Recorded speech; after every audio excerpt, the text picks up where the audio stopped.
தமிழ் தேசியத்தின் ஒற்றை நம்பிக்கை. வஞ்சிக்கப்பட்ட தமிழர்களுக்கெல்லாம் வாழ்வை மீட்க வந்த அண்ணன் சீமான் இப்பொழுது உங்கள் முன்னிலையில்.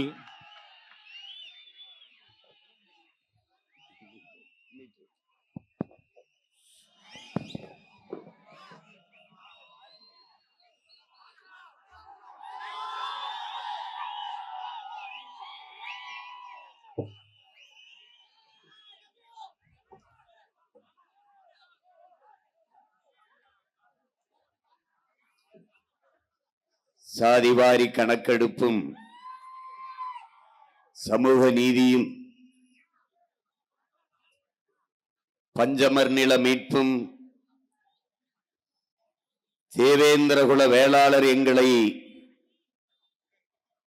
பட்டியலிலிருந்து நீக்க வேண்டும் என்கிற கோரிக்கையை முன்வைத்து வரலாற்று பெருமைகள் பல நிறைந்த உளுந்தூர்பேட்டை மண்ணிலே நடந்து கொண்டிருக்கிற எழுச்சி மிகுந்த இந்த பொதுக்கூட்டத்திலே உணர்வு எழுச்சியோடு இன உணர்வும் மான உணர்வும் கொண்டு கலந்து கொண்டிருக்கிற என் உயிரோடும் உணர்வோடும் கலந்து வாழுகின்ற என் அன்பு சொந்தங்கள் அனைவருக்கும் வணக்கம்.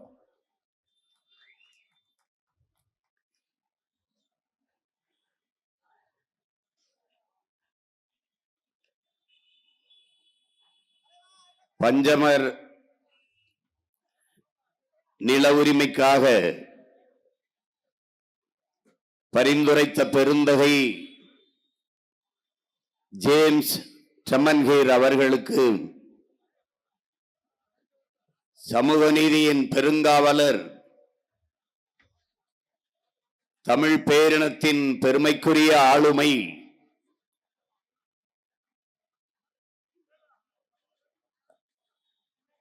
போற்றுதற்கும் வணக்கத்திற்கும் உரிய பெருந்தகை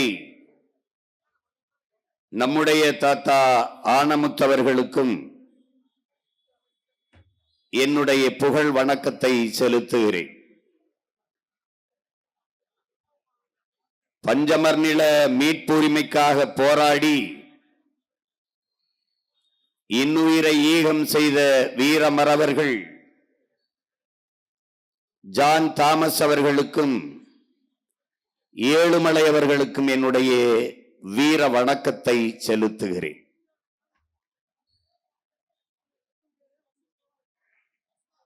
இங்கே பேசிய நமது உடன்பிறந்தார்கள், தங்கைகள், தம்பிகள் எல்லோரும் எதற்காக சாதிவாரி கணக்கெடுப்பு, ஏன் பட்டியல் பிரிவிலிருந்து வெளியேற்றம், எதற்காக பஞ்சமர் நில மீட்பு என்பதையெல்லாம் வலியுறுத்தி தெளிவாக விளக்கி பேசினார்கள்.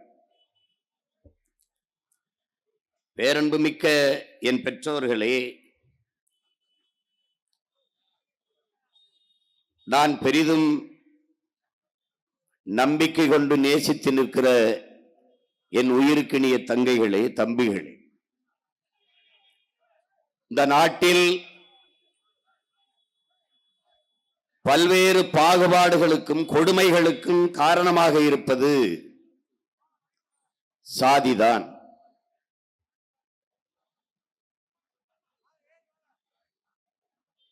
ஆனால் பன்னெடுங்காலமாக இந்த சாதிய சனியன் சாகாமல் உயிரோடு இருப்பதுதான் உலக அதிசயங்களில் மிக முதன்மையானதாகவும் மிக பெரிய அதிசயமாகவும் இருக்கிறது.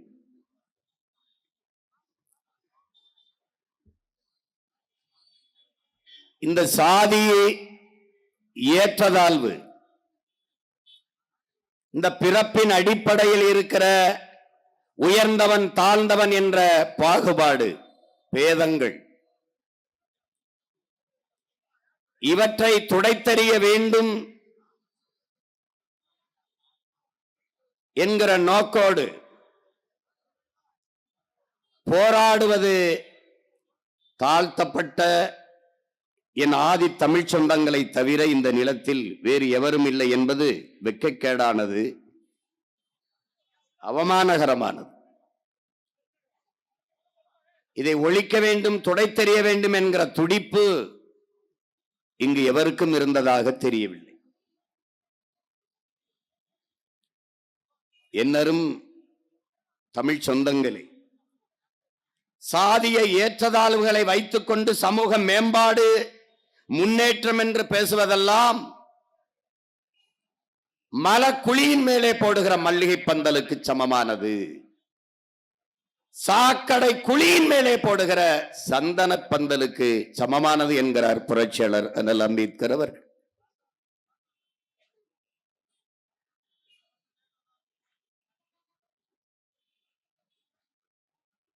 பிறப்பின் அடிப்படையில் பேதம் பாராட்டுகிற கொடுமை பன்னெடுங்காலமாக இருந்து வந்திருப்பது நமக்கு தெரிய வருவது, பிறப்பு ஒக்கும் எல்லா உயிருக்கும் என்று பாட வேண்டிய சூழல் நமது மூதாதைக்கு வள்ளுவ பெருமகனாருக்கு வந்திருக்கிறது என்றால், அன்றிலிருந்தே இந்த மானுட சமூகம் பிறப்பின் அடிப்படையில் பேதம் பாராட்டி கொண்டிருந்திருக்கிறது.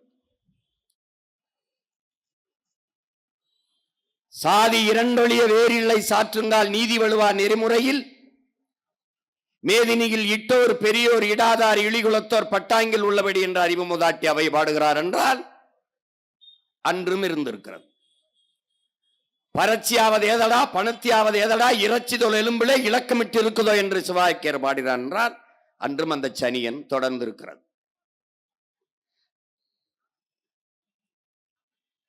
சாதிகள் இல்லையடி பாப்பா குல தாழ்ச்சி உயர்ச்சி சொல்லல் பாவம் நீதி உயர்ந்த மதி கல்வி அன்பு நிறைய உடையோர் மேலோர் என்று பெரும்பாவளன் பாட்டன் பாரதி பாடுகிறான் என்றால் அதுவரை நீண்டிருக்கிறது.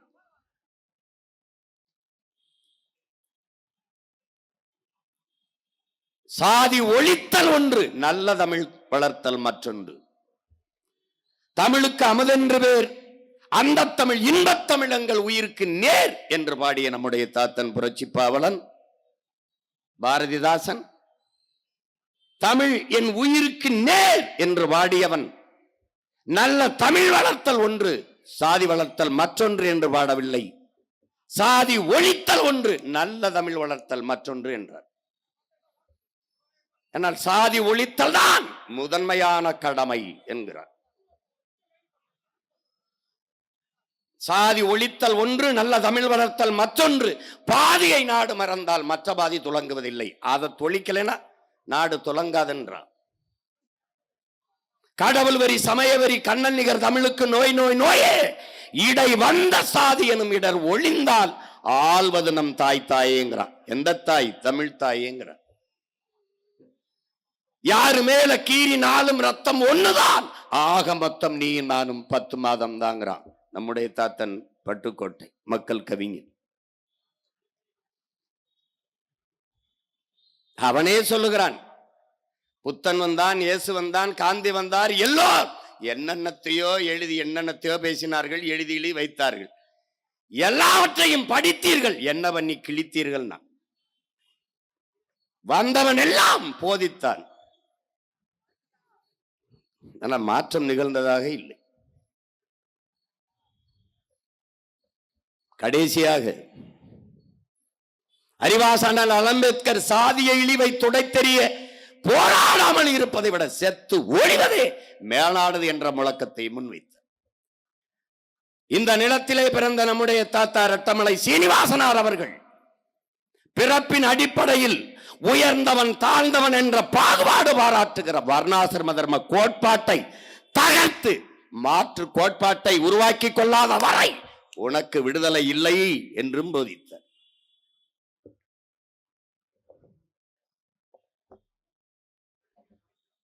ஒரு நோய், ஒரு மனநோய். சாதி என்பது மனநோய். தனக்கு கீழே ஒருவன் இருக்கிறான், அவன் மேலே ஏறி நாம் இருக்கிறோம் என்பது திமிர். அதில் ஒரு மகிழ்ச்சி அவனுக்கு, அதுல ஒரு பெருமை. ஆனால் பன்னெடுங்காலமாக ஒருவன் மேலே ஏறி நின்று கொண்டு இறங்க மறுக்கிறான். யார்? இவனுக்கு மேலே ஒருவன் தோல் மேலே ஏறி இருக்கிறான், நான் உயர்ந்தவன் என்று. அவனை இறங்கு என்று சொல்கிற இவன் தான் இவன் தோளில் இருந்து இறங்க மறுக்கிறான். இதுதான் கொடுமை.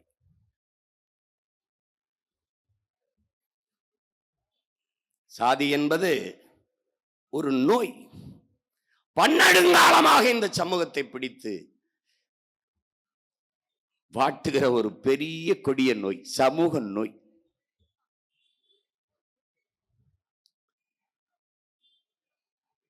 எத்தனை பேர் சாடினார்கள், பாடினார்கள், ஆனாலும் இந்த சனியனை ஒழித்தபாடு இல்லை.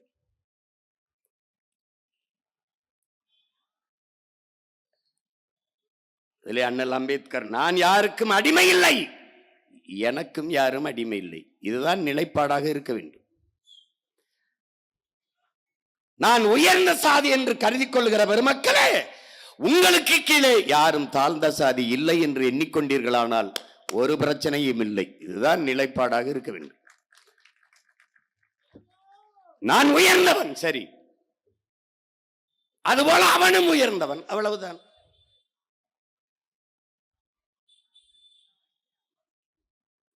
அந்த எண்ணம் தான் சமதர்மம், சமநிலை சமூகம். அதுதான்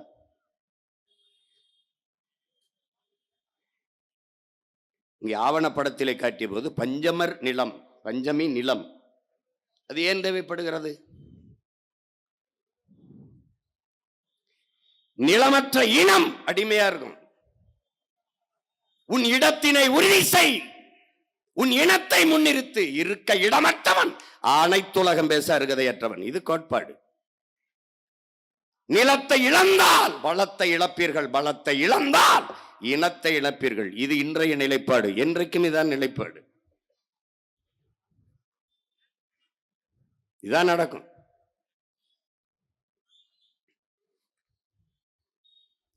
ஆதி தமிழ் குடிகளை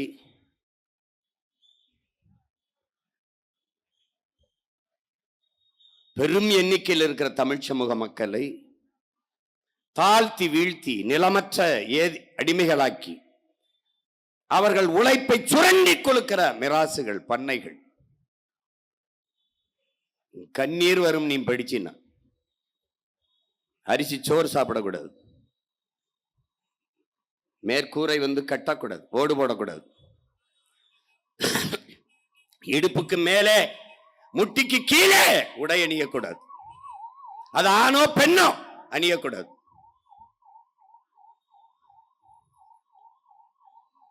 எப்படி இருக்கும் பாரு. அவன் கிணறு வெட்டி தண்ணி எடுக்கக்கூடாது. ஊரணியில் தான் ஊரணி வற்றி போனால் கிணற்றிலே எடுப்பார்கள் உயர் சாதிக்காரர்கள். எடுக்கும் போது எவருக்காவது ஒருவருக்கு இரக்க குணமோ கருணையோ வந்தால் அவர் மோந்து அவர் தண்ணீரை இறைத்து ஊத்தினால் உண்டு, இல்லை என்றால் இல்லை. வெள்ளி தங்க நகைகளை அணியவே கூடாது. பழைய இரும்பு இது மாதிரிதான். மண்பானையில் மட்டும்தான் சமைக்கணும், மண்பானையை மட்டும்தான் பயன்படுத்தணும். அலுமினியமோ பித்தளையோ பாத்திரங்களையோ பயன்படுத்தக்கூடாது.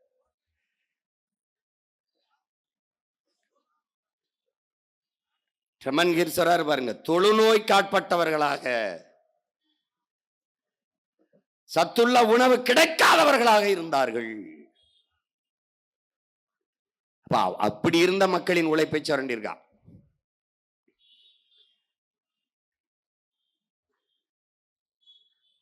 அப்ப நிலமற்ற போது அடுத்த ஆண்டைகளினுடைய பண்ணைகளுடைய மிராசுகளுடைய நிலத்தில் போய் உழைக்க வேண்டியது இருக்கு.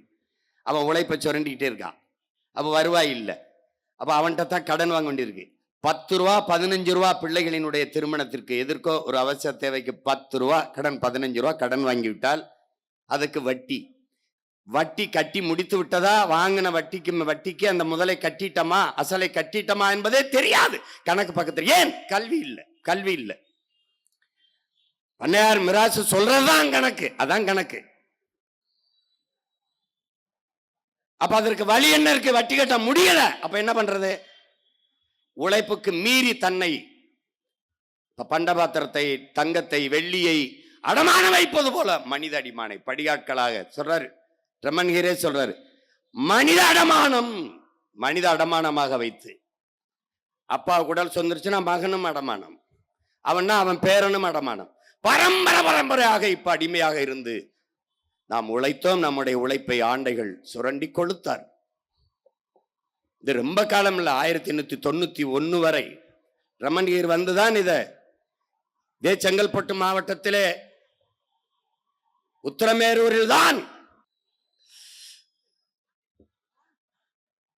அப்போ அந்த ஆதி தமிழ் குடிகள் படுகிற அந்த பெருந்துயரத்தை பார்த்து இந்த 1844 அடிமை சட்டம் ஒழிக்கப்பட்ட பிறகும் நீக்கப்பட்ட பிறகும் இந்த அடிமை நிலை மாறல.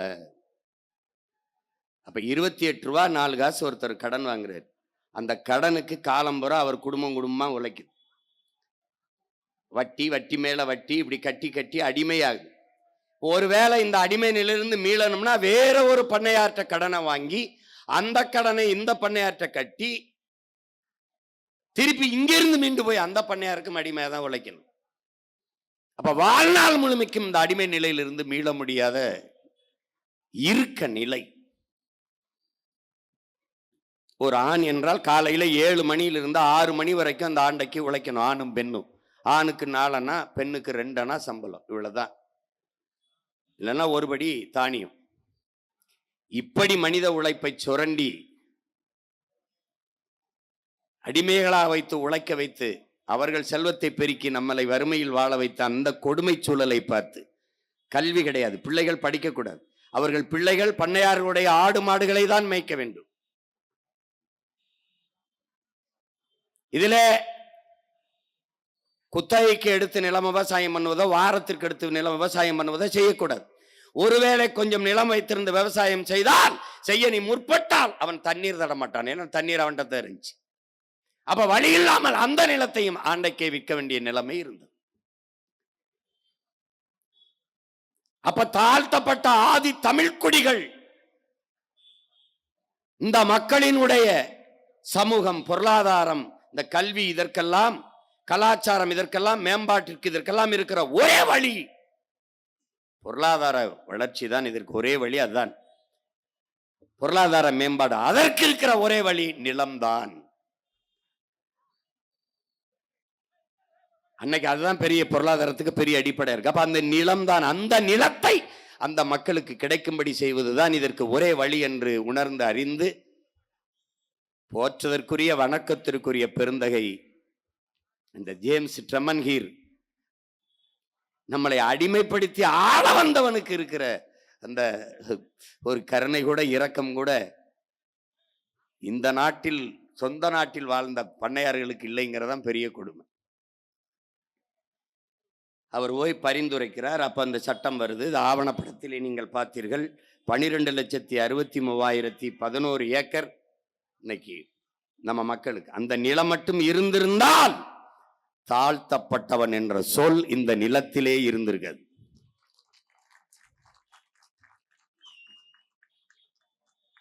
இந்த திராவிடம் என்பதும் தாழ்த்தப்பட்டவன் என்பதும் பட்டியல் என்பதும் ஷெட்யூல் என்பதெல்லாம் செல்லரிச்சு போயிடுச்சு. இனிமேல் ஆதி தமிழன் என்பதுதான் இங்கே வழக்கத்தில் இருக்கணும், பெருமைக்குரிய சொல்லா இருக்கணும்.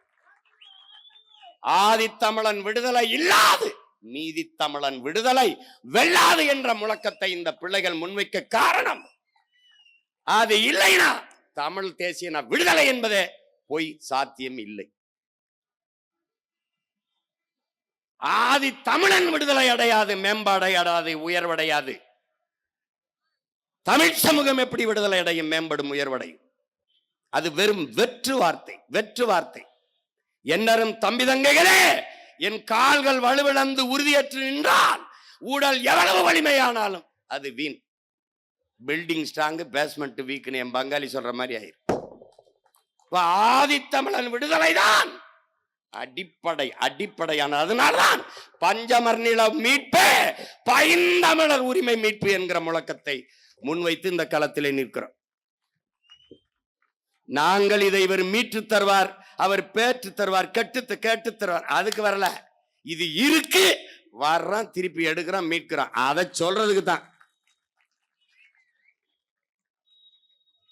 இந்த 12,63,000 ஏக்கர் அது இருக்கு, குறைஞ்சது 10 லட்சம் இடத்தையாவது எடுக்கிறேன். அது கொம்பாதி கொம்பனா இருந்தாலும் சரி, பெரிய இவரா இருந்தாலும் சரிதான்.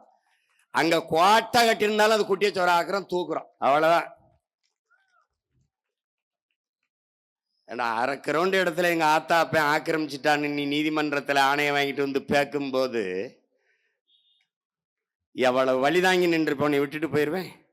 முதல்ல கடற்கரையில் இருக்கிற சமாதியை முதல்ல பேக்கிறோம்டா.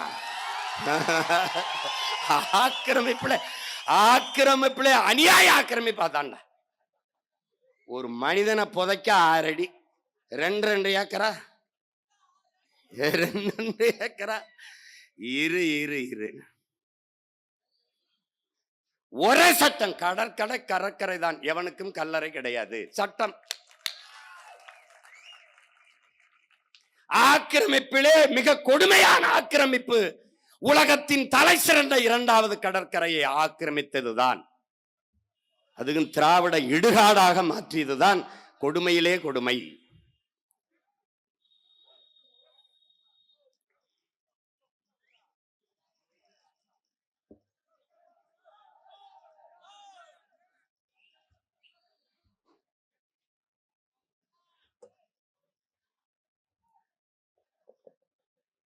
பஞ்சமர் நில மீட்பு என்பது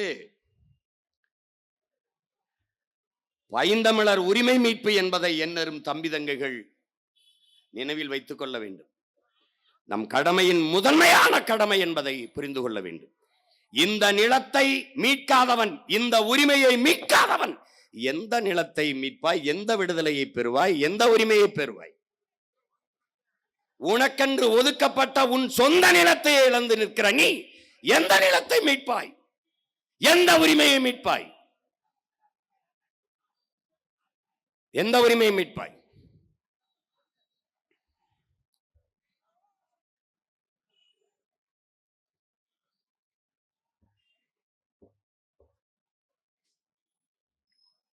இது ஏன் இவ்வளவு பெரிய இழப்பு, இவ்வளவு பெரிய அநீதி ஆதி தமிழ் குடிகளுக்கு, பெருத்த தமிழ் சமூகத்தில் பெரும் எண்ணிக்கையில் இருக்கிற தமிழ் குடிகளுக்கு நிகழ்ந்தும் இது கண்டுகொள்ளாமல் போகிறது என்றால், எவன் ஆக்கிரமித்தானோ, எவன் அதிகாரத்தில் இருக்கானோ அவன் தான் இதெல்லாம் ஆக்கிரமிச்சு வச்சிருக்கான். அவனை சார்ந்தவன். அப்ப இதை கேட்க வேண்டியவர்கள், எதிர்த்து போராடி மீட்க வேண்டியவர்கள் அவர்களிடத்திலே கூட்டணி வைத்து நின்னதுனால அவன் அது கேள்வி கேட்கறதுக்கு ஆள் இல்லாம போயிடுச்சு.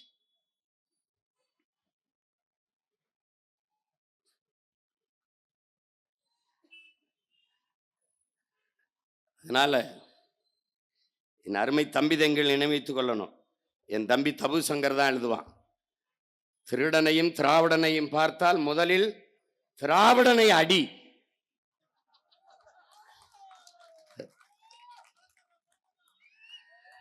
ஏனென்றால் திராவிடன் உன் பொருளைத்தான் திருடன் உன் பொருளைத்தான் திருடுவான். திராவிடன் உன் பரம்பரையே திருடி விடுவான். புரியுதா அவனுக்கு? ரொம்ப வித்தியாசமான கோட்பாடு கொண்டவன். இது பெரியார் மண், வெட்டி கடத்து, இது திராவிடம். இது தமிழர் மண், கட்டி காப்பாத்து, இது தமிழ் தேசியம். புரியுதா அவனுக்கு? 2 கோட்பாடு. இதுவும் தபு சங்கர் என் தம்பி எழுதுனதுதான், உட்கார்ந்து இருக்கான். அதனால இனிமே திராவிடன் திருடன் 2ல எவன் வந்தாலும் திருடா நீ கொஞ்ச நேரம் இருப்பான்னு முதல்ல திராவிடனை சாத்திரு. இப்ப இந்த தேர்தலில் நல்ல வாய்ப்பு இருக்கு, போட்டு தள்ளிரு. புரியுதா அவங்களுக்கு? திராவிடனை முதல் அடி, திருடனை அப்புறம் அடி.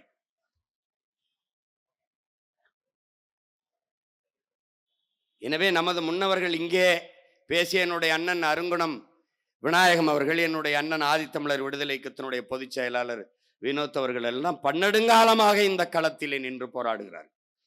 யார் யார் எத்தனை 1000 ஏக்கரை ஆக்கிரமித்து வைத்திருக்கிறான் என்பதை சான்றுகளோடு எங்கள் அண்ணன் அருங்குணம் விநாயகம் அவர்கள் வைத்திருக்கார்கள். என்னிடத்தில் ஒப்படைத்தார்கள். அந்த இதை இப்போது பேசுவதற்கு நேரம் இல்லை.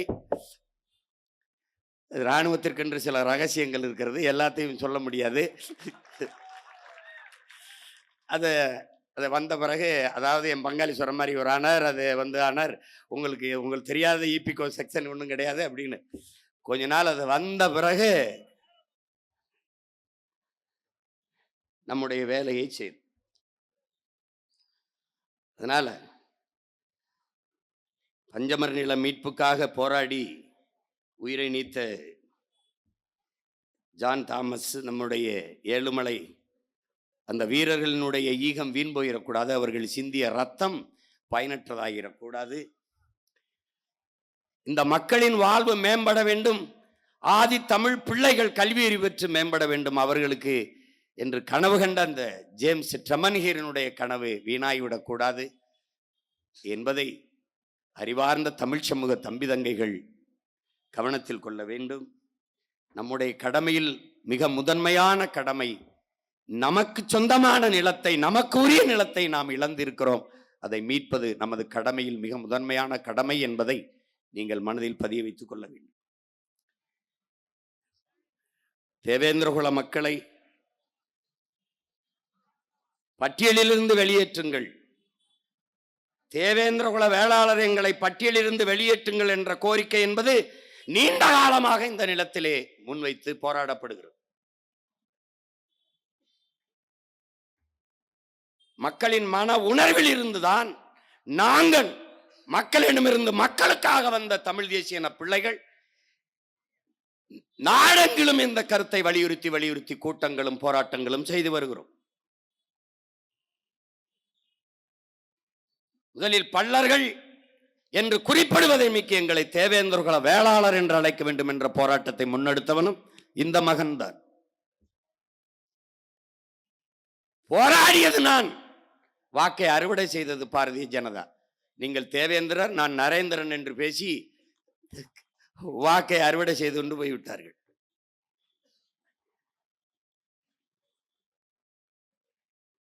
இப்போது பள்ளர்கள் என்பது இழி சொல்ல அல்ல. பள்ளு என்றால் என்னரும் தம்பி தங்கைகள் புரிந்து கொள்ள வேண்டும், உழவு என்று பொருள். 92 பல்லு இருக்குது. முக்கூட திரிகுட ராசப்ப கவிராயர் பாடிய முக்கூடர் பல்லுலாம் இருக்கு. பல்லு என்றால் உழவு. அப்ப பள்ள நிலத்தில் வாழ்ந்தவர்கள் நம் 3வது நிலமான மருத நிலத்தில் வாழ வரும்போது அங்கே நதி இருக்குது, ஆற கண்ட இடத்தில் தங்கி வாழலாம், நமக்கான உணவுப் பொருளை விளைய வைத்து வாழலாம் என்ற முடிவெடுக்கும் போது அங்குதான் வேளாண்மை செய்ய தொடங்குறோம். மேட்டு பகுதியில் வீடு கட்டி வாழுகிறோம், அது நகரமாகுது. அங்கிருந்தான் நாகரிகம் என்ற சொல் வருது.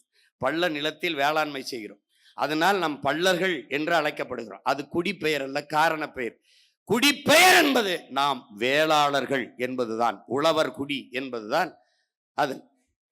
அதனால்தான் அவர்கள் தேவேந்திரகுல வேளாளர் என்று எங்களை அறிவியுங்கள் என்று கேட்டார்கள். இன்று பட்டியலில் இருந்து எங்களை வெளியேற்றுங்கள் என்று நாம் போராடுகிறோம் என்பது என்னை தாழ்த்தப்பட்டவன் என்று சொல்வதற்கு, என்னை தாழ்த்தி வைப்பதற்கு நீ யார்? தமிழ் தேசிய பிள்ளைகள், தமிழர்கள் நாங்கள். இதை எப்படி பார்க்கிறோம் என்றால், என் முன்னாடி நிற்கிறவன் என் உடன் பிறந்தவன், என் இன சொந்தம் தாழ்த்தப்பட்டவன் என்றால் அங்கே என் இனம் தாழ்கிறது என்று நாங்கள் பார்க்கிறோம். தேவேந்திரன் தாழ்த்தப்பட்டவன் என்றால் என் தமிழ் பேரினம் தாழ்த்தப்படுகிறது என்று நாங்கள் சின்னம் கொள்கிறோம். அங்கே என் தாய்மொழி தமிழ் தாழ்த்தப்படுகிறது, வீழ்த்தப்படுகிறது என்று நாங்கள் எண்ணுகிறோம். தமிழன் பெருமைக்குரியவன், காரணம் தமிழ் பெருங்குடியில் பிறந்ததனாலேயே தமிழன் பெருமைக்குரியவன் என்கிறான் புரட்சி பாவலன் பாவேந்தன் பாரதிதாசன். நாங்கள் பெருமைக்குரியவன் ஏன்? ஆகச் சிறந்த இனம். உலகிற்கு அறிவியல், நாகரிகம், தொழில்நுட்பம், வேளாண்மை, கலை, இலக்கியம், பண்பாடு எல்லாவற்றையும் கற்பித்துக் கொடுத்த பேரினத்தின் பிள்ளைகள். உலகில் முதலாக பண்பட்டு நாகரிகம் அடைந்த இனத்தின் மக்கள். உலகின் முதல் மொழி தமிழ், அது என் மொழி. உலகில் எல்லா மொழியும் மனிதனால் பேசப்பட்டது, என் மொழி தமிழ் இறைவனால் பேசப்பட்டது. மணிநெற்றி உமிழ் செங்கன் தளல்புரை சுடர் கடவுள் தந்த தமிழ்கிறான். சிவபெருமானே பேசிய தமிழ்றான், முருகனின் தமிழ்றான். என் மூதாதைகள், என் ஈரை, என் கடவுள் பேசிய மொழி தமிழ். உலக மொழிகளின் தாய் தமிழ். அந்த தமிழின் பேரன்பு மிக்க தாய் தமிழ். அவன் மகளில் ஒருவன் தாழ்ந்தவன் என்றால் என் இனம் தாழுது, என் தமிழ் தாழ்கிறா. அதை மான தமிழச்சி மாறே பால் குடித்த எந்த மகனும் ஏற்க மாட்டான், எந்த மகனும் ஏற்கல. அதனால் எதிர்க்கிறேன். பட்டியல் இருந்து தூக்குடா, என்னைய தூக்குடா, வெள்ளடா வெள்ளடா. தேவேந்திரன் என்னைய பட்டியலிருந்து வெளியிடு. உனக்கான அந்த எஸ்சி அந்த சலுகை வேண்டாம். எனக்கு வேண்டியது உரிமை. இந்த நிலத்தில் இது நாடு, என் நாடு. என் நாட்டில் எனக்கு வேண்டியது சலுகை அல்ல, எனக்கு வேண்டியது உரிமை. என் உரிமை என்ன? என் இடஒதுக்கீடு என்ன? என் இடஒதுக்கீடு என்ன? என்னது? அதை எஸ்சியில வச்சு கொடுக்காத, பிசிலயோ எம்பிசிலயோ வச்சு கொடுத்துரு, அவ்வளவுதானே. பேக்வேர்டு, மோஸ்ட் பேக்வேர்டு அதில் வச்சு கொடுறா. இங்க என்ன கொடுக்குறியோ அதை அங்க வச்சு கொடுறா. ஏய், இங்க உட்கார்ந்து சாப்பிட்ற சோற அங்க உட்கார்ந்து போடுறா, அவ்வளவுதானடா. இடஒதுக்கீடு கொடுக்குறவன் நீ யாரா? நாயே, நீ உட்கார்ந்து இருக்கடமே நான் போட்ட பிச்சடா, நான் போட்ட பிச்சடா. என் ஆத்தால் அப்பனுங்க கூடி இருக்கிற என் ரத்த சொந்தங்கள், என் மாமச்சன், சித்தப்பன், பெரியப்ப, என் தாத்தன், பாட்டன், என் பரம்பரை போட்ட பிச்சடா. நீ இருக்கிற நாற்காலி, நீ இருக்க இடம், நீ யாரா எனக்கு இடம் தர்றதுக்கு? இது ஏன் இடம்டா, இது ஏன் இடம், இது ஏன் இடம். அதனாலதான் எடு, பட்டியல இருந்து தூக்குங்கிறோம். பட்டியல அடைத்து வைக்க நாம் ஆடல்ல, மானத்தமிழ் மகன், மானத்தமிழ் மக்கள். அடைத்து வைக்க நாங்க ஆடல்ல, ஆண்ட பரம்பரை, பெருமை மிக்க பேரினத்தின் மக்கள். அதனால பட்டியல இருந்து தூக்குங்கிறோம். இவன் தூக்க மாட்டான், தூக்க மாட்டான்.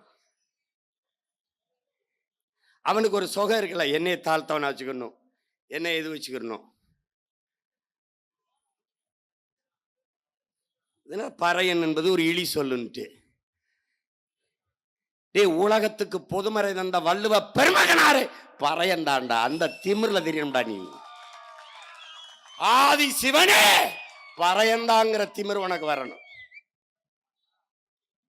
அது சுடுகாட்டு மடையினை மண்டை ஓட்டை மாலையா அணிந்தவனை, சுடுகாட்டு சாம்பலை உடலெல்லாம் பூசிக்கொண்டிருக்கிற அந்த புலையனை நான் அதற்கவே பாவம் தருவதான் பேசுறான் பாரு, தாச்சானே சொல்லாம் பாரு. சிவனே பறையந்தானடா, இல்லைன்னு மறுப்பியா நீ? படைத்தலை நீ வச்சுக்கிட்டா, காத்தலை அவனுக்கு வச்சுட்டா, எரித்தலை அழித்தலை மட்டும் எனக்கு கொடுத்த. உங்களை அழிக்காம நான் போவேனாடா? போவேன் நீ? அவன் சொன்னா, தலையில பிறந்தோம் நாங்க சிந்திக்க வசதியா இருக்குன்னு, நாங்க காலில் பிறந்தோம் அதனால உங்களை மிதிக்க வசதியா இருக்கு. எப்படி எப்படி ஒரு சேட்டக்காரன் சிவகங்கையில இருந்து கிளம்பி வருவான்னு நீ நினைக்கல, அப்படிதானே தம்பி? உயிருக்கு பயந்து ஓடி ஒழிகிற கோழை கூட்டத்திலிருந்து வந்ததில்லை. உயிரே போனாலும் உரிமை போகக்கூடாதுன்னு போர்க்களத்தில் மாண்ட மறவர் கூட்டத்திலிருந்து இந்த கூட்டம் வந்திருக்குங்கிறத கவனத்தில் வச்சுக்க. 10 ரூபா காசு கொடுக்காம, குவார்டர் கொடுக்காம இப்படி கூடி நிக்கிற கூட்டத்தை காட்டுறான், ஒருத்தனுக்கு காட்டுறான். அதுங்க தலைப்பை பாரு, சாதி வாரி கணக்கெடுப்பு, சமூக நீதி, பஞ்சமர்லாம் ஒரு வர மாட்டான். இதை ரொம்ப போர் அடிப்பாங்க. அந்த காலத்து வயலும் வாழ்வு மாதிரிமா உட்கார்ந்துருப்பான். நான் என்ன பேசுறேனோ அந்த கருத்தை உள்வாங்கி கைதட்டுவான், ஆர்ப்பரிப்பான். பேசிக்கிட்டு இருக்கும்போது ஹுய்யோ ஹுய்யோ ஹுய்யோன்னு ஊழையிடுற கூட்டம் கிடையாது இது. அதனாலதான் என்ன சொல்றான், இது தத்துவ கூட்டம், தற்குறி கூட்டம் அல்லங்கிற.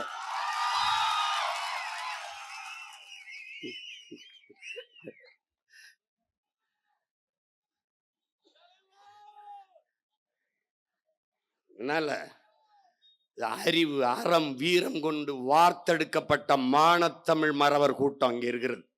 ஒவ்வொருத்தனும் பெரும் தோட்டா வெடிச்சான்னா இடங்காலி ஆயிரும். பார்த்துக்க. திரும்ப திரும்ப சொல்றேன், என் முன்னவர்கள் எடுத்த ஆயுதங்களுக்கெல்லாம் அதை விட பெரிய வலிமையான ஆயுதங்கள் உங்களிடத்தில் இருந்திருக்கலாம், இருந்தது. வாழும் மேலும் எந்திரும். நீ பீரங்கி துப்பாக்கி வச்சிருந்த. எங்கள் முன்னவர்கள் எடுத்த எல்லா ஆயுதத்திற்கும் ஒன்ட்ட ஆயுதம் இருந்துச்சு. என் தாத்தன் கலிய பெருமாள், என் அண்ணன் தமிழரசன், எல்லா ஆயுதத்துக்கு முன்னாடி நீ வச்சிருந்த. ஆனால் அவன் பிள்ளை சீமானும் அவன் தம்பி தங்கையிலும் எடுக்கிற அந்த அறிவாயுதத்துக்கு முன்னே உலகத்தில் எந்த கொம்பண்டையும் எனக்கு எதிரான ஆயுதம் இல்லை. நீ என்னோட மோதி வென்றா பாப்போம், வென்றா பாப்போம், தர்க்கத்துல என்ன தாண்டிரா பாப்போம், என்னை விடா என் பிள்ளைகள்கிட்ட, என் தங்கைகள்கிட்ட, தம்பிகள்கிட்ட ஜெயிச்சு காட்டுறா பாப்போம். ஏன் பஞ்சமண்டலத்தை மீட்கணும் பேசுவான், ஏன் பட்டியலிருந்து என்னை வெளியேத்தன தேவேந்திரன் என்ன பேசுவான், ஏன் சாதிவாரி கணக்கெடுப்பு அதான்டா சரியான சமூக நீதி பேசுவான். ஏன் படிப்பிக்கிறவன் அப்படி, என்னைய படிப்பிச்சவன் அப்படி.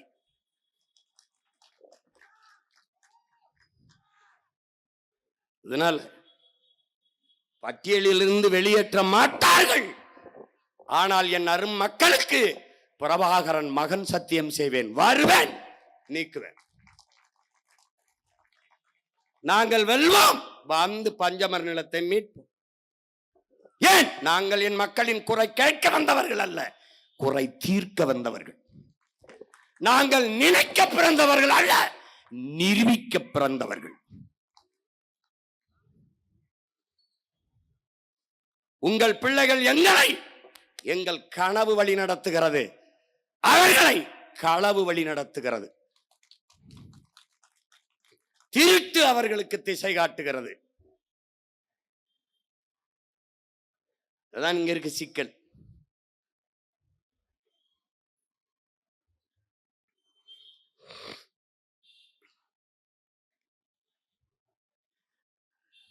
அவன் உடனே சொல்வான், நீங்க எஸ்சி பட்டியல் இருந்தாதான் உங்களுக்கு உரிய இது கிடைக்கும், சலுகை கிடைக்கும், சலுகை கிடைக்கும். எனக்கு என்ன பிச்சை போடுறிய நீ? திரும்ப திரும்ப சொல்லுகிறோம், எங்களுக்கு வேண்டியது சலுகை அல்ல, எங்களுக்கு வேண்டியது எங்களுக்கான உரிமை.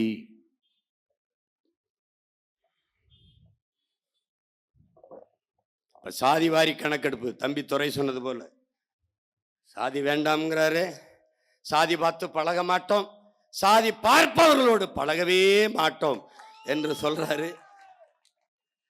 சாதிக்கு கொலை செய்யாதே, சாதியை கொலை செய் என்று சொல்லுகிறார்.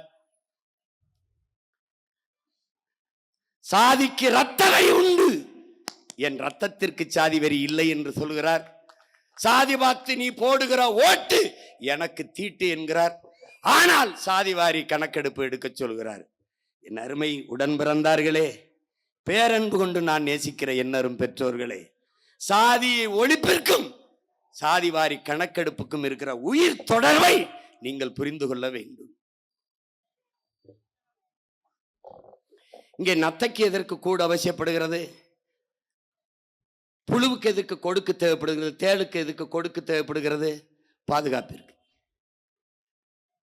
நத்தைக்கு ஆபத்து இல்லை என்றால் ஓட அவசியம் இல்லை, தேளுக்கு ஆபத்து இல்லை என்றால் கொடுக்க அவசியம் இல்லை. இப்ப எனக்கு உண்டானது எனக்கு கிடைக்கும் என்றால் போட்டி இல்லை, பொறாமை இல்லை. அதை நீங்கள் ஆழ்ந்து கவனிக்கணும். நாங்கள் முன்வைத்த, உங்கள் பிள்ளைகள் முன்வைத்த கோட்பாடு என்ன? சாதிவாரி கணக்கெடுப்பு, குடிவாரி எண்ணு, சாதிவாரி கணக்கெடுப்பு எடுங்கள். இது எனக்கு முன்னாடி நீண்ட காலமாக இந்த கோரிக்கையை வலியுறுத்தி போராடி வருகிற பெருந்தகை நாங்கள் பேரன்பு கொண்டு நேசிக்கிற எங்கள் ஐயா மருத்துவர் ராமதாஸ் அவர்கள்.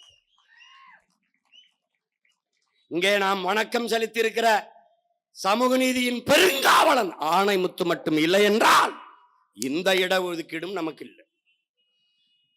இந்த இடஒதுக்கீடு என்ற சொல்லை நாம் வெறுக்க காரணம், ஏற்கனவே எந்த இடமும் இல்லாமல் ஒதுக்கி ஒதுக்கி வைத்ததால் தான் போராடி இந்த உரிமையை பெற்றுக்கோம். மறுபடியும் ஒதுக்கீடான்ங்கிறதா இடப்பகிர்வு, இடப்பங்கீடு என்று நாம் கேட்கறதுக்கு காரணம் அதான். இடஒதுக்கீடுங்கிற சொல்லை ஒதுச்சு விட்டு இடப்பகிர்வு, இடப்பங்கீடு, உரிய இடப்பகிர்வு, பங்கீடு என்று கேட்க காரணம் அது.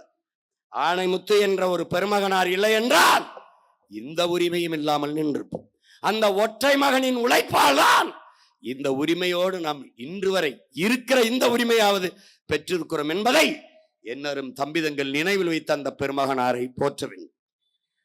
மண்டல் கமிஷன், மண்டல் பரிந்துரை, மண்டல் ஆணையம் என்ற ஒன்று உருவாக்கப்பட்டதற்கு காரணம் ஆணைமுத்து என்ற அருமை பெருமகனாரின் உழைப்பு. அதை சாதித்து வந்தவுடன் தமிழர் நிலத்தில் அந்த மகனுக்கு பாராட்டு விழா எடுத்த ஒரே தலைவன் எங்கள் ஐயா ராமதாஸ் அவர்கள் மட்டும்தான். இந்த பாராட்டு விழா கூட்டத்திலே முன்னிருக்கையில் இருந்து கைதட்டி மகிழ்ந்த மகன் என்கிற முறையில் இதை சொல்லுகிறேன். இப்போது இதே கருத்தை சாதிவாரி கணக்கெடுப்பும் சமூக நீதியும் என்கிற கருத்தை வலியுறுத்தி வருகிற 17ஆம் தேதி அன்பிற்கினிய சின்னையா அன்புமணி ராமதாஸ் அவர்களும் போராட்டத்தை முன்னெடுக்கிறார்.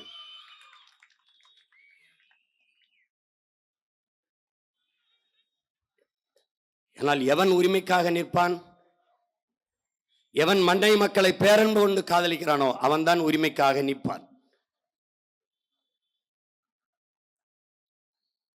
அப்ப சாதிவாரி கணக்கெடுப்பு ஏன்? எது சரியான சமூக நீதி? எது சரியான சமூக நீதி? எளிய உதாரணத்தில் என்னரும் தம்பி தங்கைகளுக்கு நான் புரிய வைக்க விரும்புகிறேன். ஒரு குடும்ப அட்டைக்கு 10 கிலோ அரிசி. ஒரு வீட்டில் ஒரே ஒரு தாய், ஒரு ஏழை தாய் இருக்கிறாள். ஒரு தாய், ஒரு வயதான அம்மாள் இருக்கிறாள். ஒரே ஒரு மகள். அவள் குடும்ப அட்டைக்கு 10 கிலோ. அந்த அவள் வாழ்கிற வீட்டுக்கு பக்கத்திலே 10 இளைஞர்கள் இருக்கிறார்கள். 10 பேர் கொண்ட குடும்பம் இருக்கிறது. அவர்களுக்கு ஒரு குடும்ப அட்டை. அந்த 10 பேர் இருக்க வீட்டுக்கும் 10 கிலோ அரிசி. இது சரியான சமமான பகிர்வா என்பதை என்னரும் தம்பி தங்கைகள் சிந்தித்து பார்க்க வேண்டும். நாம் கேட்பது 50 பேர் இருக்கிற ஒரு வீட்டுக்கு 5 பேருக்கான சாப்பாட்டை அனுப்பாதே. 5 பேர் இருக்கிற வீட்டுக்கு 50 பேருக்கான சாப்பாட்டை கொடுக்காதே. 50 பேர் இருக்க வீட்டுக்கு 50 பேருக்கான சாப்பாட்டை அனுப்பு. 5 பேர் இருக்கிற வீட்டுக்கு 5 பேருக்கான சாப்பாட்டை அனுப்பு. சமூகத்தில் பிரச்சனை இல்லை. இதுதான் நம்ம கோட்பாடு. இதை எப்படி சொல்கிறோம்? எடுத்து கொடுக்காதே, எண்ணி கொடு. அள்ளி கொடுக்காதே, அளந்து கொடு. இதுதான் நம்ம கேட்கிறோம். இப்ப வன்னியருக்கு எங்க ஐயா 20 விழுக்காடு கேட்டார்கள். இப்ப 15 விழுக்காடு கேட்டு போராடுகிறார்கள். 10.5 கொடு. 10.5 வேண்டாம், எண்ணீரு. இதை நான் சொல்லல, எங்க ஐயாவே சொல்றாரு. எண்ணீரு. என்ன நாய்? வன்னியர் 2 கோடியா? எவ்வளவு வருது? 15 வருதா? கொடுத்து. ஐயா நீங்க சொல்ற அளவுக்கு இல்லையா, 8 விழுக்காடு தான் வருது என்றால் 8 விழுக்காட்டை கோடு. எதிர்க்காமல் ஏற்போம். இதுதான் எங்க கோட்பாடு, நிலைப்பாடு. புரியுதுன்னு நினைக்கிறேன். அவரவருக்கு உண்டானதை அவரவர் எண்ணிக்கைக்கு ஏற்ப பகிர்ந்து கொடு. இதுதான் நியாயமான சமூக நீதி. இல்லை என்றால் அது அநீதி என்பதுதான் நாங்கள் முன்வைக்கிற வாதம், தர்க்கம். எனக்கு உண்டானது எனக்கு, என் தம்பிக்கு உண்டானது அவனுக்கு, என் தங்கைக்கு உண்டானது அவனுக்கு, என் பெரியப்பன் சித்தப்பனுக்கு உண்டானது அவனுக்கு என்றால் எங்களுக்குள் போட்டி இல்லை, பொறாமை இல்லை, மோதல் இல்லை, சண்டை இல்லை, ஒன்றாயிரும். இதுதான் பிரச்சனை.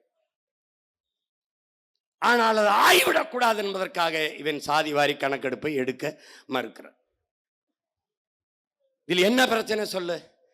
10 நாள்ல 5 கோடி பேருக்கு எஸ்ஐஆர் ஃபார்ம், அந்த சிறப்பு வாக்காளர் திருத்தத்தை, அந்த வடிவத்தை கொடுத்து விட முடியும் என்றால், 10 நாள்ல கொடுக்க முடியும் என்றால் 10 மாசத்துல எடுக்க முடியாதா? சாதிவாரி கணக்கெடுப்பு எடுக்க முடியாதா? எடுக்க முடியும். ஏன் எடுக்க மாட்டான்? எடுத்தால் எத்தனை ஆண்டுகளா என் உரிமையை நீ பறிச்சு தின்றுக்காங்கிறது வெளிப்பட்டு போய், அதனால நீ பயப்படுற. ஐயா எம்ஜிஆர் எடுக்கல, சட்டநாதன், அம்பாசங்கர் அறிக்கையெல்லாம் ஏன் குப்பையில போட்டாங்க? எடுக்கல. எம்ஜிஆர் எடுக்க மாட்டார். எடுத்தால் அவருடைய சாதி மேனன் எவ்வளவு? ஒரு வார்டு கவுன்சிலரா கூட ஐயா வென்றிருக்க முடியாது. ஆனால் தொடர்ந்து 13 ஆண்டுகள் ஆட்சியில் இருந்துட்டாங்க. அம்மையார் ஜெயலலிதா அவர்கள் எடுக்க மாட்டார்கள். எடுத்தால் அவர்கள் எவ்வளவுன்னு தெரிஞ்சிடும். ஐயா கருணாநிதி அவர்கள், ஐயா ஸ்டாலின் அவர்கள் எடுக்க மாட்டார்கள். எடுத்தால் அவர்கள் எவ்வளவுன்னு தெரிஞ்சிடும். விளங்குதா? புரியுதுன்னு நினைக்கிறேன். 14 விழுக்காடு, 14 விழுக்காடு, 14 விழுக்காடு கவுண்டர், 14 விழுக்காடு, 16 விழுக்காடு பறையர், 18 விழுக்காடு வன்னியர், 14 விழுக்காடு முக்குளத்தோர், கள்ளர், மறவர், அகமுடையர். இந்த எண்ணிக்கையில் இருப்பவனுக்கு உரிய பிரதிநிதித்துவம் எங்க என்ற கேள்வி வந்துடும். விளங்கிருச்சுன்னு நினைக்கிறேன். அப்ப அதனால இவர்கள் எடுக்க மறுக்கிறார்கள்.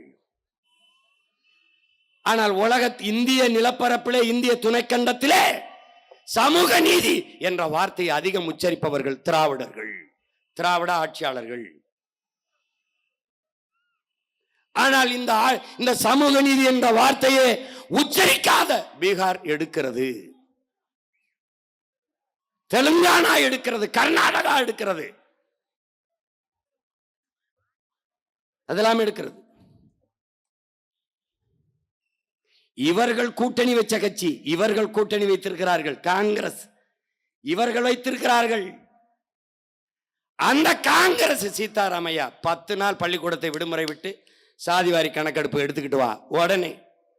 இவர்கள் கூட்டணி வைத்திருக்கிறார் காங்கிரஸ். ரேவந்த் ரெட்டி தெலுங்கானாவின் முதல்வர், அவர் சாதிவாரி கணக்கெடுப்பு எடுக்கிறார். நிதிஷ்குமார் சாதிவாரி கணக்கெடுப்பு எடுத்து அறிவிக்கிறார். ஏன் அங்கு ராமசாமிங்கிற ஐயா பிறக்கல? அங்க சமூக நீதி, சமூக நீதிங்கிற வெற்றி சொல் கூச்சல் அங்க இல்ல. அவன் உண்மையிலே அந்த மண்ணை மக்களை நேசிக்கிறான். அந்த நிலம் சார்ந்தவன், அந்த இனம் சார்ந்தவன் அதிகாரத்தில் இருக்கிறான். அவனுக்கு எல்லாவற்றையும் விட அவன் மண்ணின் மக்களின் நலன், அவருடைய கல்வி, அவருடைய அரசியல் அதிகாரம், பொருளாதார வளர்ச்சி, இதுவெல்லாம் அவனுக்கு முதன்மையானதாக இருக்கிறது.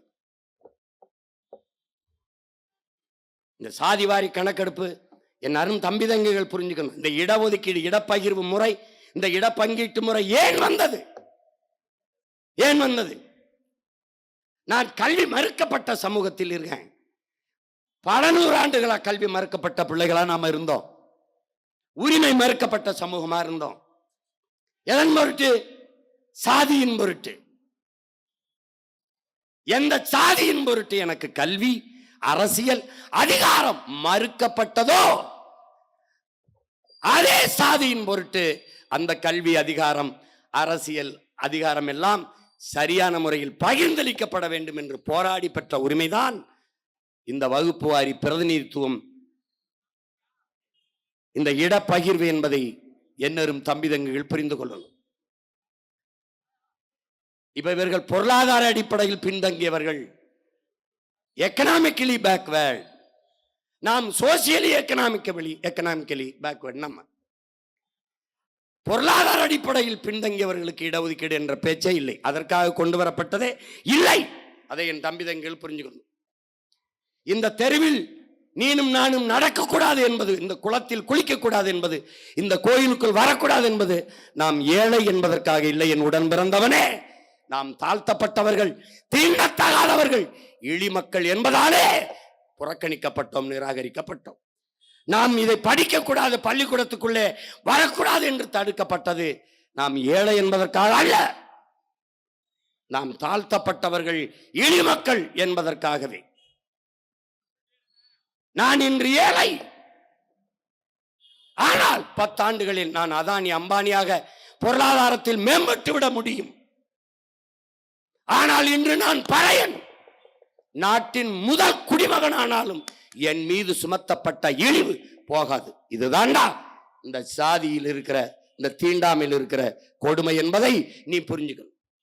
நான் எவ்வளவு தூரம் பொருளாதாரத்தில் மேம்பட்டாலும் என் மீது சுமத்தப்பட்ட மகன் இழி சாதி, அந்த தீண்டாமை ஒளிய மறுக்குது. ஆனால் ஏழை பணக்காரன் ஆகிற முடியும். ஆனால் தாழ்ந்த சாதி என்று இவன் கட்டமைத்த நான் எவ்வளவு மேம்பட்டாலும் உயர்ந்த சாதியை, உயர்ந்த மதிப்பிற்குரியவனாக மாற முடியவில்லை. அதாங்க இருக்க சிக்கல். இந்த நாட்டின் முதல் குடிமகன் ராம்நாத் கோயிலுக்குள்ள நுழைய முடியல. அந்த இடத்திலே மரத்து நிழல்ல யாகம் வளர்த்து சாமி கும்பிட்டு போனார். இன்றைக்கு இருக்கிற பழங்குடி மகள் திரௌபதி முர்மு கோயிலுக்குள்ள போக முடியல, கட்டையை கட்டி ஓரத்துல தள்ளி நிக்க வச்சுட்டான். இப்ப நாட்டின் முதல் குடிமகனாக, பிரசிடென்ட் ஆஃப் இந்தியாவாக வந்தாலும் என் மீது சுமத்தப்பட்ட இழிவு துடைக்கப்படவில்லை.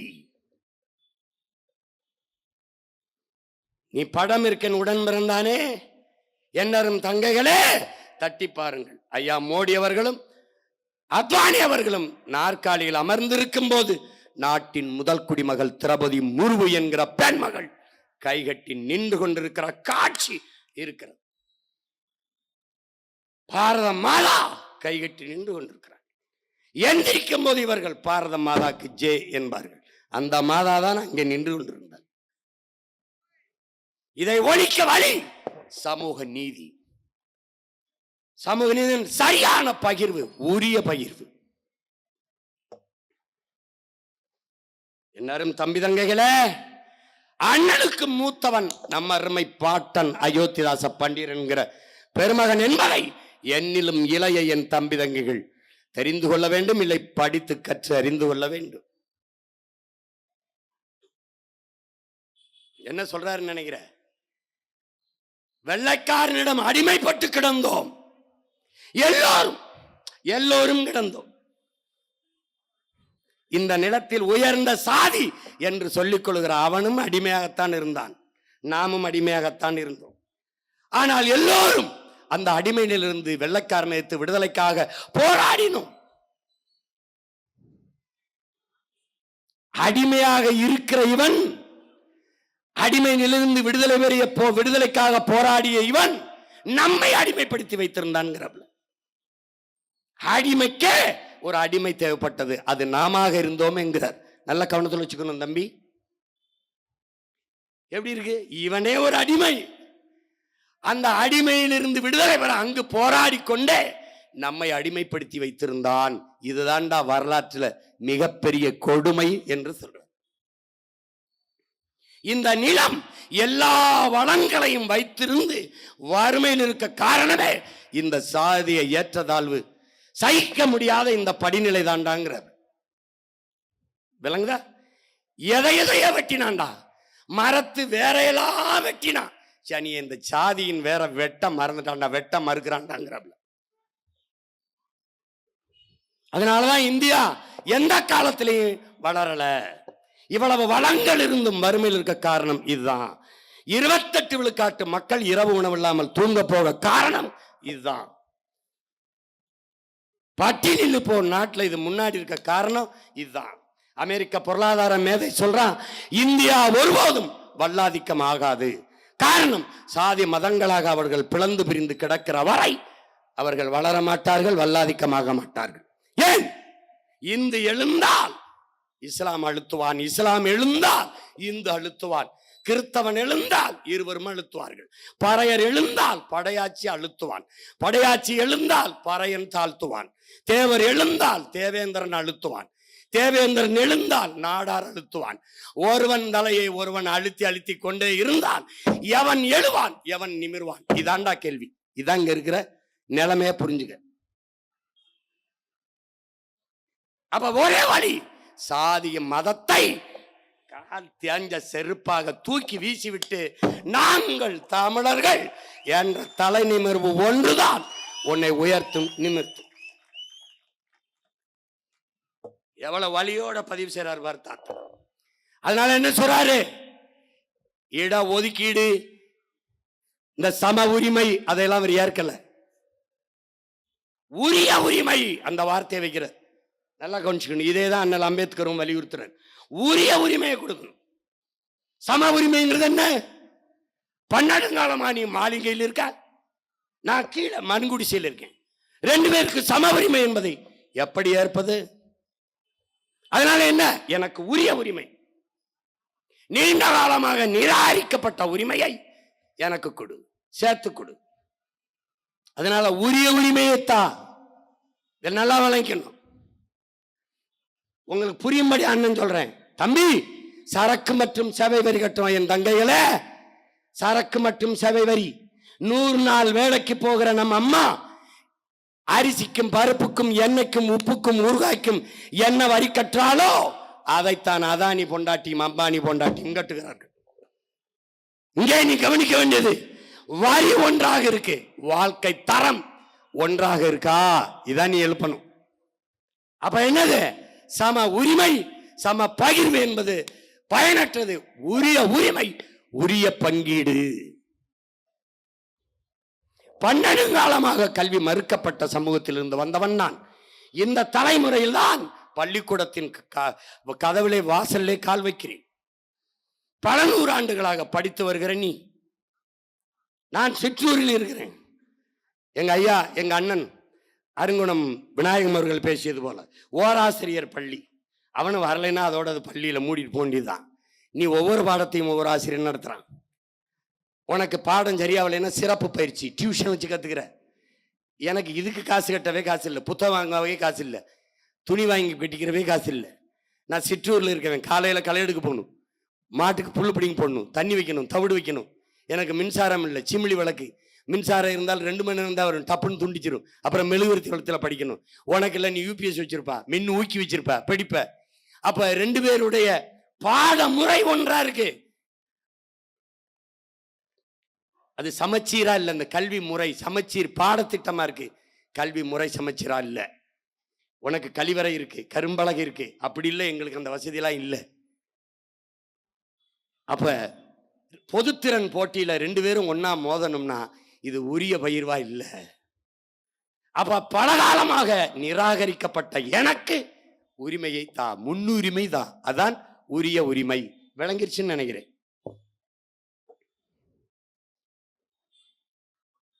புரியுதா? அந்த அடிப்படையில் பீகார்ல தமிழ்நாடு அரசு என்ன சொல்லுது? தமிழ்நாடு அரசு நமக்கு என்ன கற்பிக்க வருது? திரும்ப திரும்ப என்ன சொல்லுது? சாதிவாரி கணக்கெடுப்பு எடுக்கிற உரிமை மத்திய அரசுக்கு இருக்கு, இந்திய ஒன்றிய அரசுக்கு தான் இருக்குது என்று நம்ம ஏமாற்றுகிறது. அப்ப பீகாருக்கு எப்படி இந்த உரிமை வந்தது? தெலுங்கானாவுக்கு, கர்நாடகாவுக்கு, ஜார்க்கண்டுக்கு எப்படி வந்தது? மாநில உரிமை பேசியவர்கள் இந்திய துணைக்கண்டத்தில் முதலில் இவர்கள் தான். அப்படியே உரிமை இல்லை என்றால் அந்த உரிமையை போராடி பெறாமல் என்ன செய்து கொண்டிருந்தீர்கள்? என்ன செய்து கொண்டிருந்தீர்கள்? பீகாரில் எடுத்ததற்கு உச்ச நீதிமன்றம் தடை விதித்து விட்டது என்று சொல்கிறார்கள். இல்லை, 50 விழுக்காட்டு மேல் வரம்பு, அதற்கு மேல வர்றதுக்கு தான் அது மறுதளிக்குது, அது செய்யக்கூடாதுங்குது. ஆனால் இடஒதுக்கீட்டை பாட்னா நீதிமன்றம், பீகாரினுடைய தலைநகர் இருக்க பாட்னா நீதிமன்றம், அது உயர் நீதிமன்றம் மறுக்கல, அதை ஏற்குது. கேவி நீதியரசர் கேவி சந்திரன் அவர்களும் நீதியரசர் பார்த்தசாதி அவர்களும் அதை ஏற்கிறார்கள். 2 நீதிபதிகளும் அதை ஏற்கிறார்கள், மறுக்கல. ஆனால் உச்ச நீதிமன்றம் என்ன சொல்லுது? நீ 50 விழுக்காட்டுக்கு மேலே உச்ச வரம்பு, மேல் வரம்பு, அந்த ஒதுக்கீட்டை தான் அது மறுதளிக்குது, அது மறுக்குது. ஆனால் தமிழ்நாட்டுக்கு அதுவும் இல்லை. நமக்கு 69 விழுக்காடு வரை அம்மையார் ஜெயலலிதா மண்டல கமிஷன் நிறைவேற்றிய போது ஐயா ஆனமுத்து அவர்கள் போராடி பெற்ற அந்த 69 விழுக்காட்டிலேயே அதை நிறைவேற்றி சட்ட பாதுகாப்பை தமிழ்நாடு அரசு அன்னைக்கு ஏற்படுத்தி வச்சிருக்கு. அந்த பிரச்சனையும் கிடையாது. அப்ப சாதிவாரி கணக்கெடுப்பு எடுத்தது செல்லும் என்றுதான் பாட்னா நீதிமன்றம் சொல்லுது. என்னரும் தம்பி தங்கைகளே, அந்த நீதிமன்றம் சொன்னது, நீங்க சாதிவாரி கணக்கெடுப்பு எடுத்ததை, இந்த பீகார் அரசு எடுத்ததை எதிர்த்து ஒரு பிராரணை, ஒரு நீதி பிராரணை இங்கே தாக்கல் செய்யப்பட்டிருக்குது, ஒரு வழக்கு தொடுக்கப்பட்டிருக்குது. இது என்ன? தன்னுரிமை, அடிப்படை உரிமையை இது பறிக்குது, மறுதளிக்குது என்று இந்த அரசினுடைய இந்த திட்டத்திற்கு, இந்த இதற்கு எதிராக, இந்த சாதிவாரி கணக்கெடுப்புக்கு எதிராக நீங்கள் அறைகோள் விடுத்து இதை வெறுக்கிறீர்கள், எதிர்த்து போராடுகிறீர்கள். நீதிபதியை கொடுத்தது.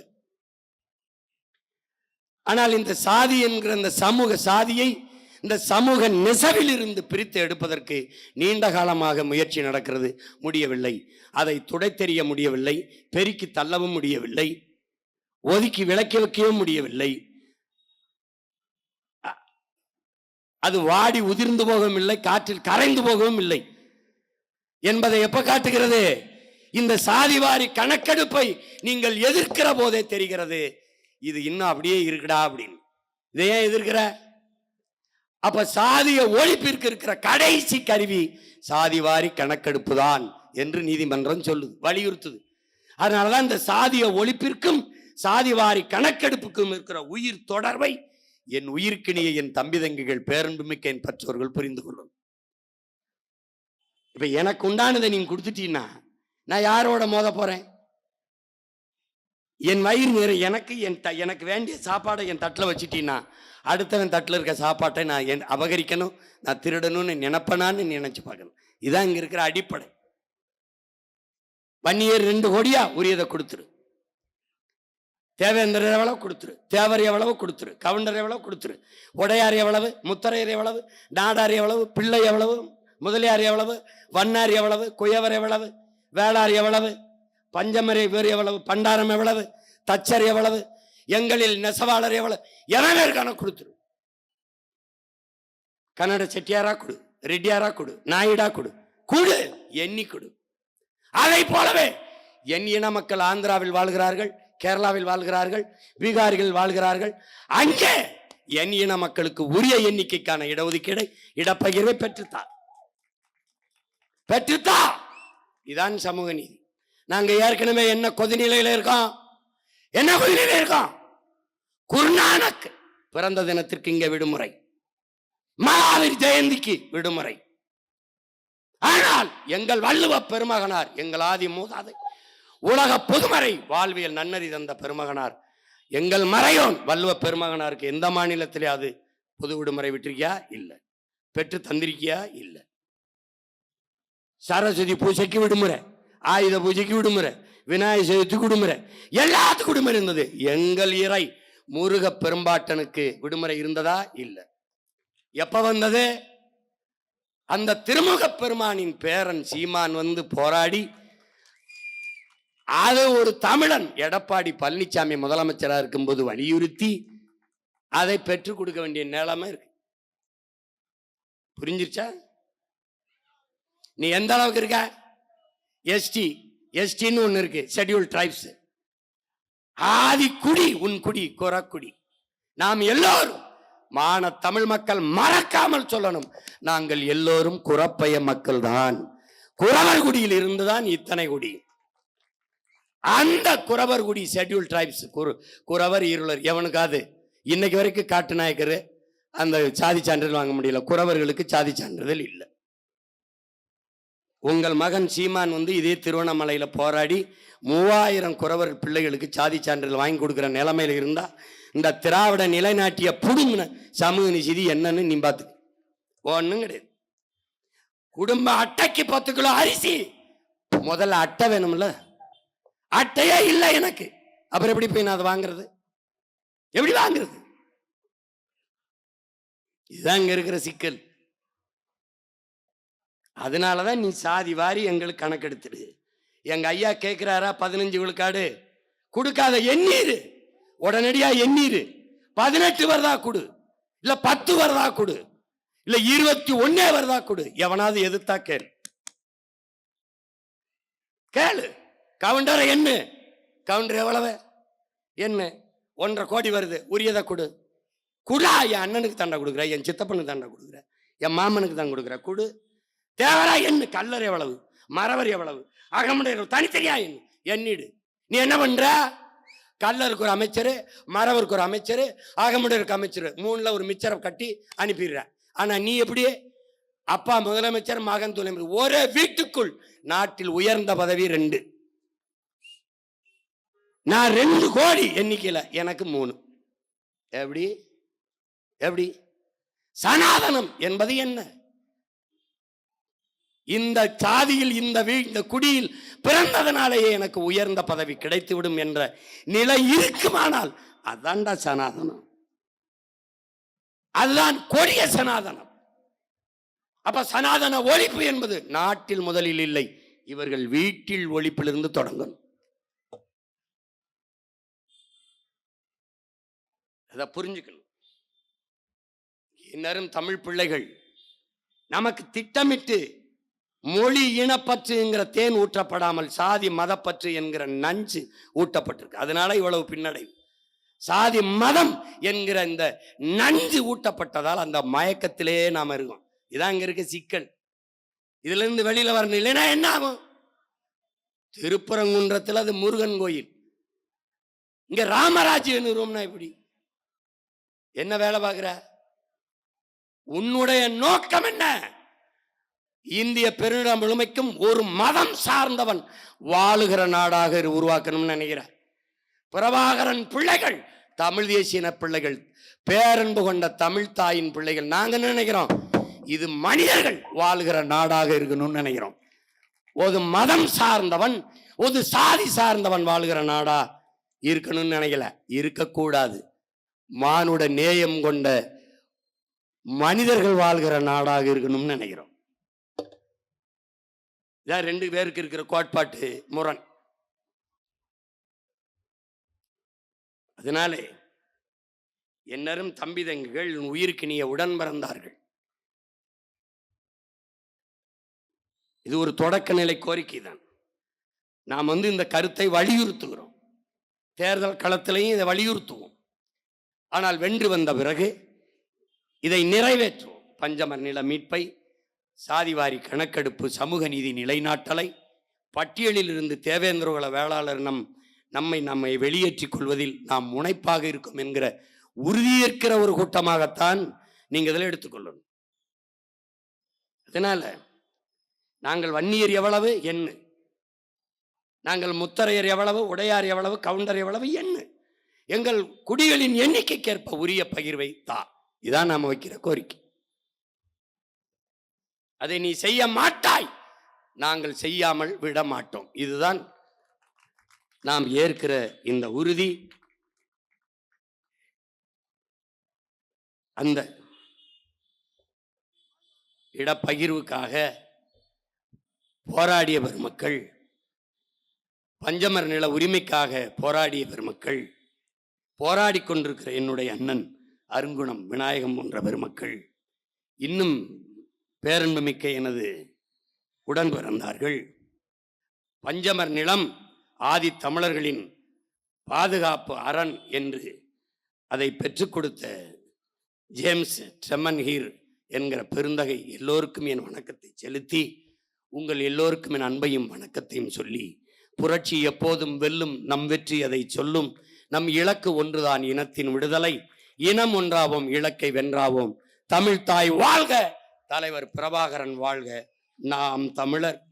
இந்த தேர்தலிலே 26 சட்டமன்ற தேர்தலிலே போட்டியிடப் போகிற என் உயிருக்கினிய உடன் பிறந்தார்கள் ஒவ்வொருவரையும் நாம் தமிழர் கட்சியினுடைய கொள்கை தூதுவர்களாக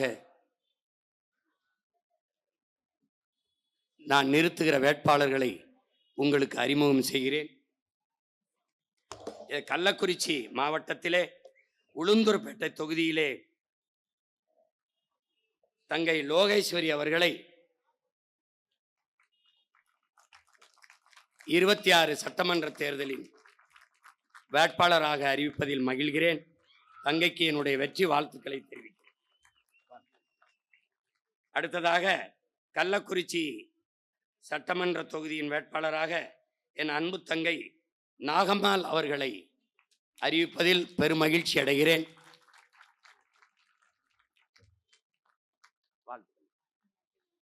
அவருடைய வெற்றிக்கு என்னுடைய அன்பும் வாழ்த்துக்களும். அடுத்ததாக சங்கராபுரம் தொகுதியிலே போட்டியிடுகிற என்னுடைய அன்பு தம்பி ரமேஷ் அவர்களுக்கு என்னுடைய வெற்றி வாழ்த்துக்களை தெரிவிக்கிறேன்.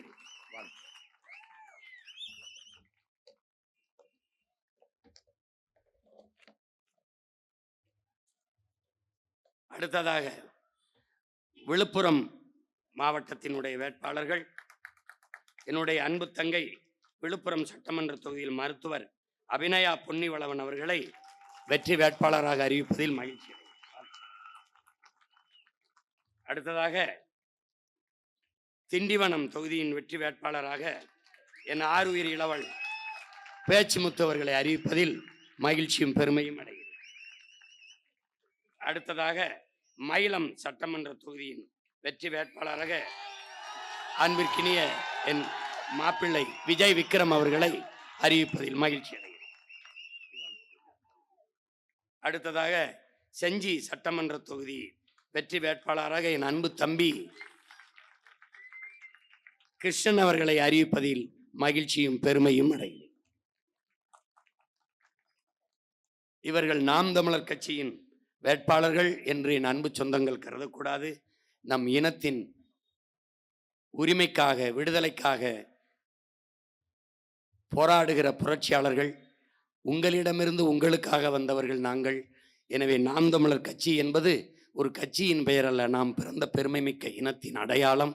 எங்களின் வெற்றி உங்களின் வெற்றி, நம் இனத்தின் வெற்றி, மான தமிழ் மக்களின் உரிமைக்கான வெற்றி, தன்மானத்திற்கான வெற்றி என்பதை புரிந்து கொண்டு வருகிற சட்டமன்ற தேர்தலில் விவசாயி சின்னத்தில் வாக்கு செலுத்தி உங்கள் பிள்ளைகள் எங்களை வெற்றி பெறச் செய்யுங்கள். நன்றி, வணக்கம். நாம் தமிழர்.